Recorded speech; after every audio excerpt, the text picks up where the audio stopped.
रायबरेली के रत्तापुर power house में सैकड़ों संविदा कर्मचारी पिछले एक हफ्ते से धरने पर बैठे हैं। बिना किसी नोटिस के नौकरी से हटाए गए ये कर्मचारी भुखमरी की कगार पर पहुंच गए हैं। कर्मचारियों का कहना है कि यदि उन्हें दोबारा काम पर नहीं रखा गया तो वे आत्महत्या जैसे कदम उठाने को मजबूर होंगे। लगभग 10 वर्षों से कार्यरत इन कर्मचारियों का 2-3 महीने का वेतन भी बकाया है, जिससे उनकी आर्थिक स्थिति और भी खराब हो गई है। धरने पर बैठे कर्मचारियों को अभी तक प्रशासन या प्रबंधन से कोई आश्वासन नहीं मिला है।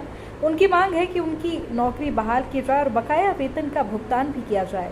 कर्मचारियों का कहना है कि बिना किसी पूर्व सूचना के नौकरी छीन लेने से उनके परिवारों का भरण पोषण मुश्किल हो गया है।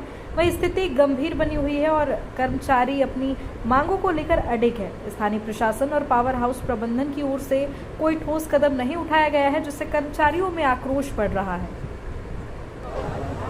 आज आप लोग धरने पे बैठे हैं, किस लिए बैठे हैं? हम लोग धरने पे इसलिए बैठे हैं कि सर्वप्रथम तो हम लोगों से कार्य कराया गया है। मार्च और अप्रैल माह के वेतन का भुगतान भी नहीं किया गया, जिस कार्यदायी संस्था से हम लोग कार्य कर रहे हैं। और अब ये जानकारी में आ रहा है कि कर्मचारियों को हटाने का कार्य किया जा रहा है। अप्रैल के पूरे महीने कर्मचारियों से कार्य कराया गया और उन्हीं कर्मचारियों को अब्सेंट करने का कार्य किया जा रहा है। संवैधानिक अधिकारों की हत्या की जा रही है। पावर कॉरपोरेशन में बैठे उच्च पदों पर जो हमारे अधिकारी हैं, किस संविधान में लिखा है कि किसी मजदूर से मजदूरी करवा लो और उसके बाद उसके मजदूरी का भुगतान ना किया जाए। यहाँ तक ही सीमित नहीं है, उसके बावजूद भी हमारे कर्मचारियों को छटनी के नाम पर, फेस अटेंडेंस ऐप डाउनलोड ना करने के नाम पर हटाने का कार्य इन्हीं अधिकारियों द्वारा किया जा रहा है। जबकि पावर कॉरपोरेशन प्रबंधन द्वारा 6 फरवरी 2025 को हमारे संगठन एवं प्रबंधन के बीच समझौता हुआ था। समझौते के सापेक्ष एक आर्डर निर्गत किया गया है, जो पूरे मध्यांचल में आर्डर विद्यमान है कि किसी भी संविदा कर्मचारी को नहीं हटाया जाएगा। जो भी संविदा कर्मचारी अक्टूबर, नवंबर एवं दिसंबर 2025 में किसी भी विद्युत उपकेंद्र पर कार्यरत था, वो सभी कर्मचारी कार्य करेंगे।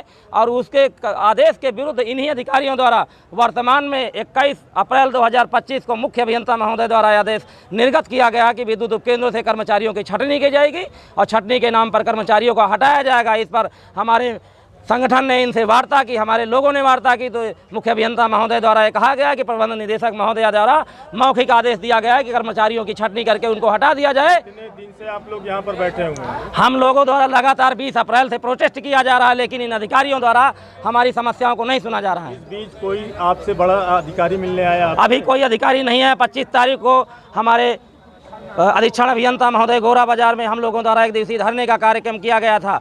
उन अधिकारियों द्वारा आश्वस्त किया गया था ये मामला प्रबंधन स्तर का है, हमारे स्तर का नहीं है। लोकल स्तर की समस्याओं का समाधान हम करेंगे। आप क्या चाहते हैं? हम चाहते हैं कि जो भी आदेश इनके द्वारा निर्गत किया गया था 21 अप्रैल को, वो आदेश पूर्ण रूप से निरस्त किया जाए और 6 फरवरी 2025 का जो आदेश हमारा हुआ था, उस आदेश को लागू किया जाए। ऐसा परिचय क्या है?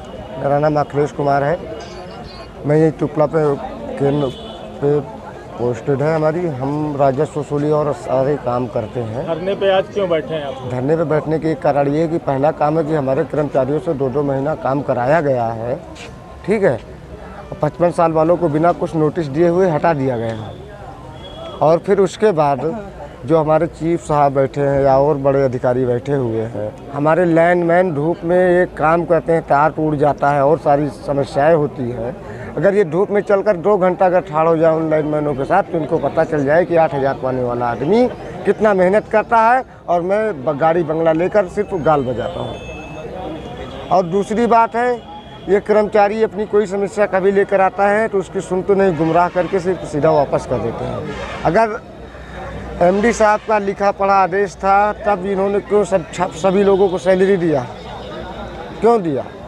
यही आदेश इसके पहले दिसंबर में हुआ था, उस एलवाई को चेंज किया एमडी साहब ने और सभी साथियों को सैलरी मिली और काम किए। अब 2 महीने बाद नाटक कर रहे हैं कि ये एलवाई चेंज हो गई, 13 आदमी रखे जाएंगे। क्या चाहते हैं? हम ये चाहते हैं कि सभी लोगों को रखें, क्योंकि नहीं तो राजस्व वसूली का नुकसान होगा। और गांव में एसटी लाइन भी इतनी सुचारू रूप से अच्छी नहीं है। आप लोग खुद गांव से मिलान करते हैं, इतनी अच्छी नहीं है लाइन। और 55 साल वालों को जो हटा दिया, जिनके पास मेन टेक्निकल था, जिनके पास, इनके सरकारी स्टाफ के पास शायद उतना टेक्निकल नहीं होगा जो हमारे 55 साल वाले साथियों के पास टेक्निकल है। वो समझ रहे हैं, इनके सरकारी स्टाफ अगर हमारा 55 साल का फीडर इनका लग जाए तो हमारा 55 साल वाला बना देता है, लेकिन इनका सरकारी स्टाफ नेट बोल्ट भी नहीं खोल पाता। नहीं तो आप पूछ लीजिए, नहीं इनका कोई सरकारी कर्मचारी को साथ लगा के काम करवा लीजिए, वो काम नहीं कर पाएंगे। इनके कर्मचारी अभी कल हमारे संविदा कर्मचारी धरने पे बैठ गए, दबाव बना रहे हैं, लगातार पूछा जा रहा है, 2-2 महीना से सैलरी नहीं आई। कोई कर्मचारी ऐसे है कि गेहूँ बेचकर या उधार टेंडर आकर आते हैं किसी दुकान से कि सर हमको तनख्वाह मिलेगी, हम आपको पैसा देंगे। सैलरी हमारी 8,000 की है, काम हमसे लेते हैं 80,000 वाला। और एक भी हमारी अगर कोई शिकायत हो जाती है या कोई बात होती है तो कोई अधिकारी सुनने के लिए तैयार नहीं होता, उल्टा यही हमें ही फटकार लगाता है। भाई साहब परिचय क्या है आपका? हमारा नाम तेजपाल सिंह चौहान है, तहसील बिजली घर में मैं तैनात हूँ। आप धरने पे बैठे हैं, क्या कारण है? कारण यही है कि हम लोगों को हटाया जा रहा है। बता रहे हैं कि छटनी हो गई, 12 लोग रहेंगे, अब बाकी लोग पद पे थे और किस लिए हटाया जा रहा है? हम लोग ऑपरेटर थे SSO और राजस्व वसूली भी कराते थे, फीडर भी चलवाते थे हम लोगों से। और ये जो उच्च अधिकारी अपने यहाँ बैठे हुए हैं, चाहे इसी साहब हों या चीफ साहब हों, ये लोग इसी संविदा कर्मचारियों मतलब अपने ऑफिस में नौकरी करवाते हैं, किसी से पानी पिलाते हैं, कहीं से घर में खाना बनवाते हैं। नाम हम लोगों के पावर हाउस में जोड़े हैं, जो कि कभी पावर हाउस जाते ही नहीं। ऐसे ऐसे काम कर रहे हैं ये लोग, और जो काम कर रहे हैं उनको छटनी कर रहे हैं ये लोग। क्या चाहते हैं? हम चाहते हैं हम लोगों को छटनी ना किया जाए, हम लोग काम करें। अगर हटाएंगे तो हम लोग फिर आप ना करेंगे, इसके सिवा कोई चारा बचा नहीं। अगर आपकी मांगे नहीं मांगी गई तो आगे क्या करेंगे?